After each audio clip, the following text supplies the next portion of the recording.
Now we're going to switch gears again. And I was just, we were just reminiscing before the conference today about when Intuit CEO Brad Smith first came to speak at the Lean Startup Conference. I can't believe it was 3 years ago already. I was pretty nervous because it was like really the first time we had, like a Fortune 1000 CEO, a grown-up, come speak at the conference. I mean, we're like practically, we really didn't know what to expect. And those of you who've read the book and have followed my work over the past few years know that Intuit was one of the companies that was one of the earliest adopters of Lean Startup as a management philosophy to be used across a company of thousands of entrepreneurs. And I'm very excited to welcome them back to give you an update on their progress. I'll start by introducing their CEO, Brad. Now listen, about Brad, don't let the West Virginia aw shucks thing throw you off. He's actually one of the sharpest minds and smartest management thinkers I've had the pleasure to work with over the past few years. Please welcome Brad Smith.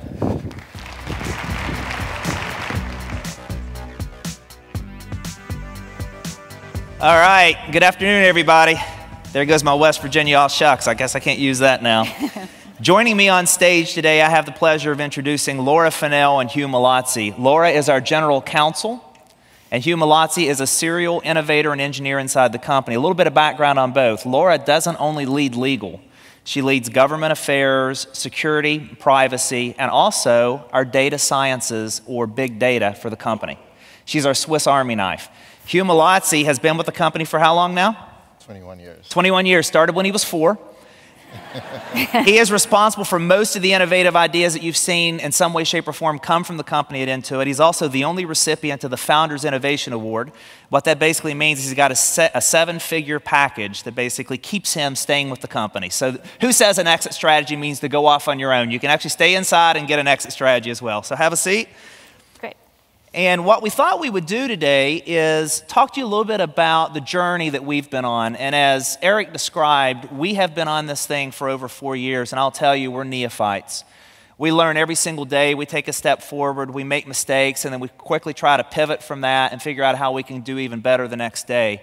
And we're going to wrap this up in a set of lessons that we're going to coin leadership lessons, but I want to try to demystify that term because we spend a lot of time trying to define what we mean by leadership inside the company.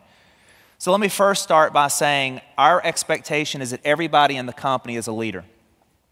A leader is not synonymous with people management. You are a leader in the company if you're an individual contributor or you manage people. If you have an impact on a fellow team member, you're a leader. If you have an impact on a potential customer outcome, whether it's an internal customer or an external customer, you're a leader. And if you consume resource in any way, which means if you get paid, you're a leader. We expect you to hold yourself to a higher standard. And we believe the definition of leadership is simply this. Your job as a leader is not to put greatness into people, but to recognize the greatness already exists, and your job is to create the environment where that greatness can emerge, where you create the meritocracy of the greatest ideas. So what we wanted to do today is we wanted to have a little bit of a chat up here, and we asked Eric, how can we tailor this for the audience? And Eric said, well, why don't we crowdsource it? Let's find out what are the most important questions on their mind. And then maybe you can share the lessons that you all have learned and the experiences and the scar tissue you have and try to illuminate how you're working through it. So that's the approach. Is that fair? Okay, so let's start first with the first set of leadership lesson questions we got. And this first group, as you can see, basically all roll up for us in the form of how do you cultivate an environment where innovation persists? When you're a 30-year-old company, how do you do it at the speed of a startup coming out of one of the dorm rooms? How do you make sure that innovation is accepted inside your culture? And how do you ensure that you're applying these things not only to tangible product teams, but also to services? So what we want to spend a little bit of time talking to you about today is how do we take this on? How do you create a culture of innovation? I'm going to spend 1 second setting up a theory of the case, and then I'm going to turn it over to Hugh to share some of his experiences, and Laura, who has a non-product area, and talk about how she's doing that as well. So let me start first with a very simple philosophy, what it's not. At our company, we do not subscribe to a genius with 1,000 helpers. In fact, my company would not be able to continue to persist if it required a genius at the helm, because for 6 years they've had me at the helm, and Warren Buffett once said, invest in companies with great talent and durable business models that even a monkey could run, because if you wait long enough, a monkey eventually will. And so far, we've been hanging in there. But what we have looked for is how do we create an environment where the greatest ideas emerge from the greatest, most talented people? How do we have 8,000 innovators and entrepreneurs who we happen to call employees? So that's what we seek to do every day. And let's talk a little bit about some of the experiences and how that works on a day-to-day basis. Yeah, I mean, you mentioned innovation is everyone's jobs. If you think about, Laura's sitting here, and some people will think, oh, maybe that's an adversarial relationship we might have. Since I work in the innovation area. And actually, it's far from the truth. We have great collaboration where you find that everyone in legal is actually trying to help us innovate. How do we innovate, and how do we innovate faster? So for example, we have something we call Incubation Week. It's a week where we give teams focused time so that in 5 days they can have a minimum viable product that they release to market. And we have a website called intuitlabs.com. And so in those 5 days, the teams are working very hard. We have different people come in and help them, including folks from legal. Because often what teams are trying to figure out is, okay, what name can I pick for the offering? And they want to make sure that they are following, they're not violating anybody's trade mark. There's no trademark infringement, and we're following the guidelines for naming. And Laura's team will be there to help teams. So that's how the collaboration works. Great. And Laura, how do you cultivate that environment when you have domain experts who've grown up in case law and courts, and now you got to kind of take on some risks? So how do you create that sort of a gestalt? Well, the shocking reality for a lawyer is when you go to a company, nobody cares about what you do. Your job is not to be the best lawyer out there. Your job is to help the company move fast and innovate. And so we constantly challenge ourselves to think that way and to put our job in that perspective. So when we started the Lean Startup Principles and started experimenting across Intuit, we put our heads together and said, how are we going to be able to light the fire on this and help it? And as you know, we operate in a pretty regulated area, and there's a lot of things people can't do. Yeah. And so we thought, well, let's turn it on its head and let's put together some guidelines on how to do this quickly, how to get to a minimum viable product super quickly, and here's what you can do.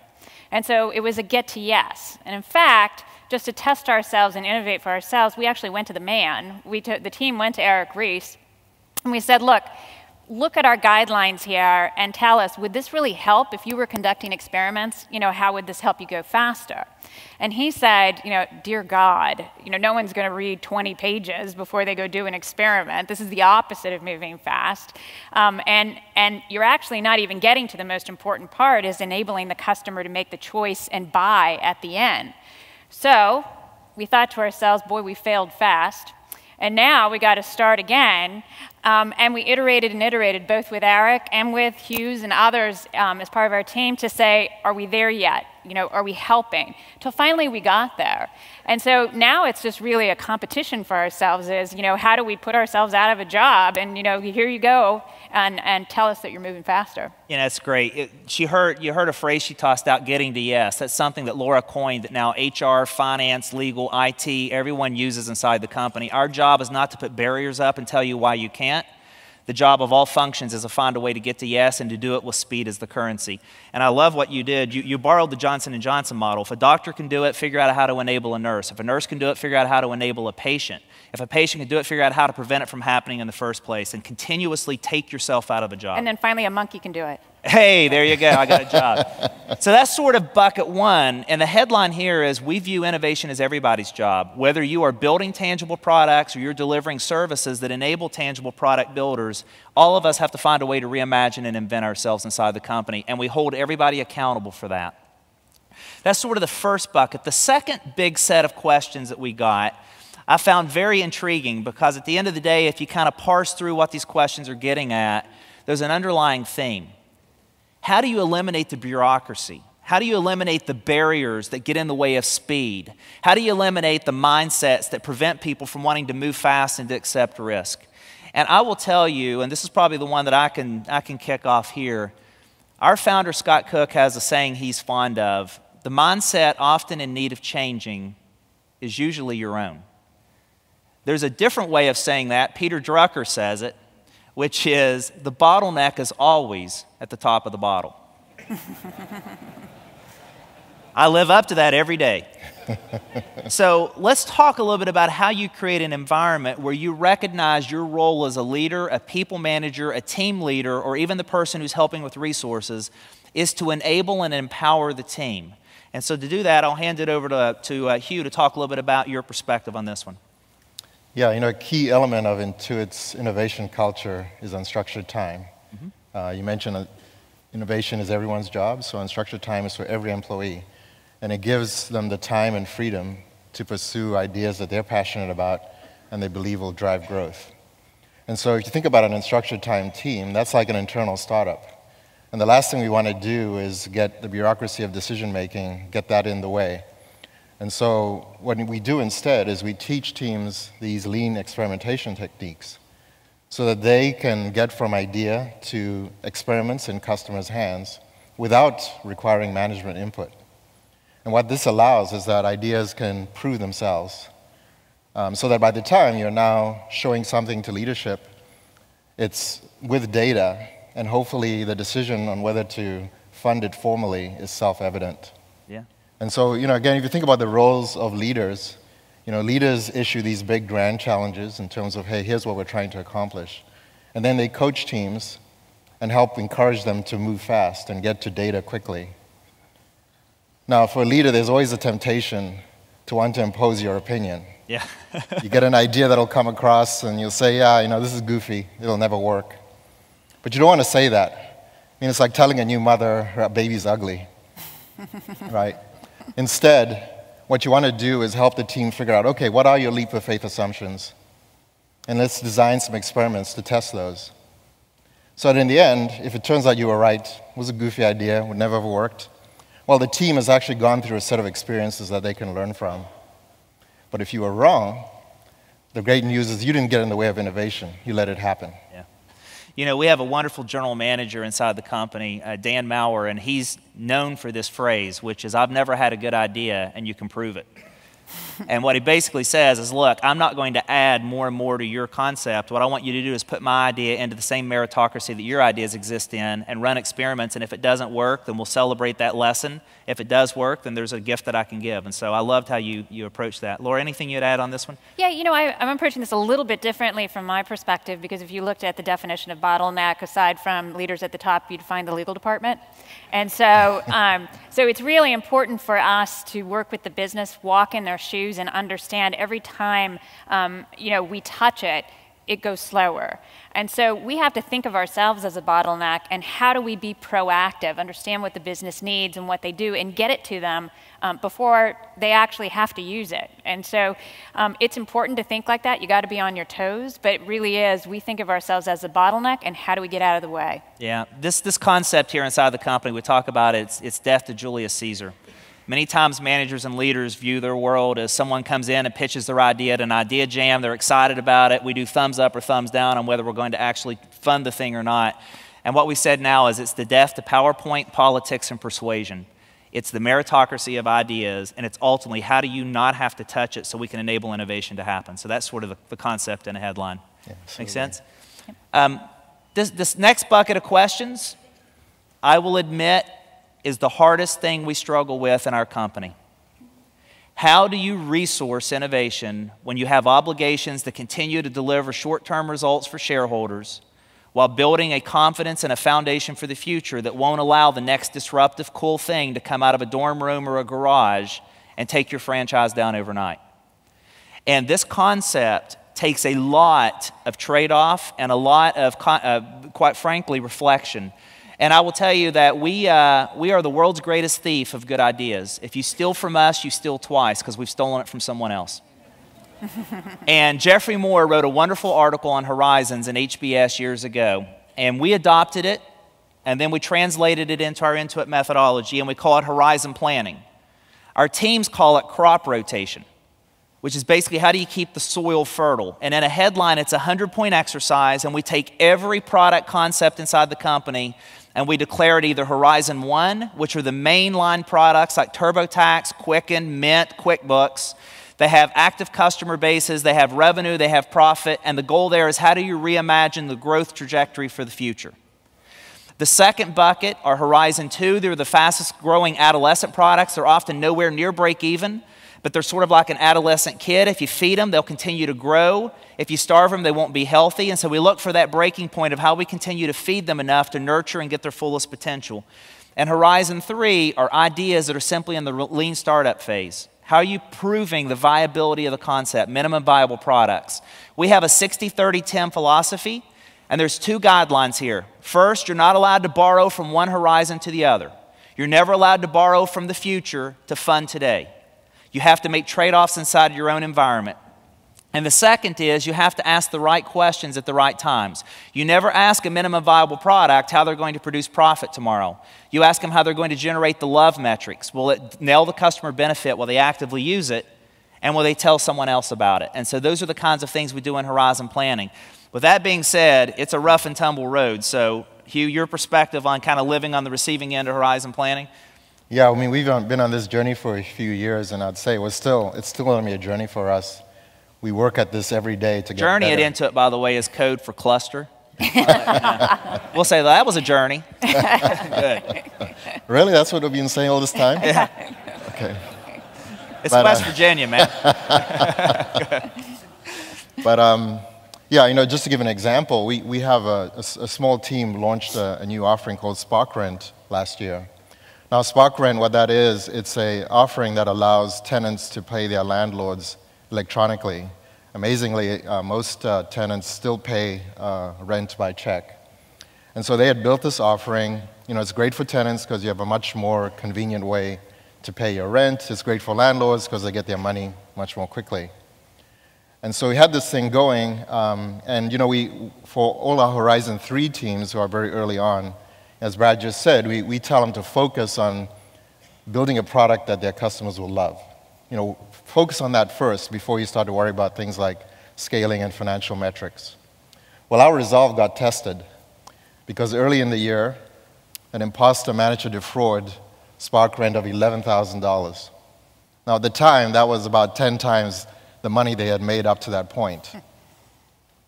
And the lawyers came in. Yeah, well, management freaked out, let's put it that way. They were getting like, what, you lost all this money? It's much more money than you even made.